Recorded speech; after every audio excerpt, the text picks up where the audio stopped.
Sir இப்போது 10th 12th exam போயிட்டுருக்கு, ஸ்டூடெண்ட்ஸ்லாம் exam எழுதிட்டு இருக்காங்க. ஸோ ஒரு 10th முடிக்கிற ஒரு ஸ்டூடெண்ட்டாக இருக்கட்டும், இல்லை +2 முடிக்கிற ஒரு ஸ்டூடெண்ட்ஸாக இருக்கட்டும், அடுத்து அவங்க என்ன சப்ஜெக்டை சூஸ் பண்ணலாம், எந்த துறையை தேர்ந்தெடுத்து படிக்கலாம் அப்படின்றத ஜாதகத்தில் கணிச்சு சொல்ல முடியுமா சார்?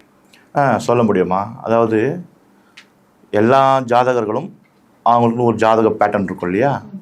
அப்போ என்ன சொல்லுவோம், நம்ம இவர் இந்த ராசியில் பிறந்தார் அப்படி சொல்லுவோம். அப்போ இந்த ராசியில் பிறந்தவங்க எல்லாரும் இந்த துறையில் படிக்கணும்னா, இப்போ பொதுவாக ஒரு மேஷ ராசி வச்சுக்கலேன். மேஷ ராசிக்கு அதிபதியார செவ்வாய் பகவான். அப்போ மேஷ ராசியில் பிறந்தவங்க அத்தனை பேருமே செவ்வாய் சம்பந்தப்பட்ட பில்டிங் கன்ஸ்ட்ரக்ஷன், இந்த இன்ஜினியர் சொல்லுவாங்க இல்லையா, இன்ஜினியரிங்கு, அது எல்லாருமே அதை படிக்க வச்சிடலாமே. கரெக்டா? அப்போ ரிஷபம்னா சுக்கிரன் சம்மந்தப்பட்டது. ரிஷபம் சுக்கிரனுடைய காரகத்துவம் வாய்ந்த ஒரு வீடு.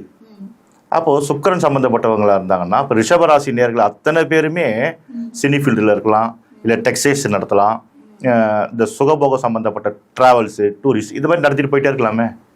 இது ஜென்ரல் தானே. அந்த மாதிரி ராசிக்கெல்லாம் சொல்ல முடியாதுமா. ஒவ்வொருத்தரோட ஜாதகத்தில் அந்த குழந்தை 10th படிக்கும் போது அவனுடைய ஜாதகம் இயங்க ஆரம்பிச்சிடும். 9th படிக்கும் போதே ஜாதகம் இயங்க ஆரம்பிக்கும்.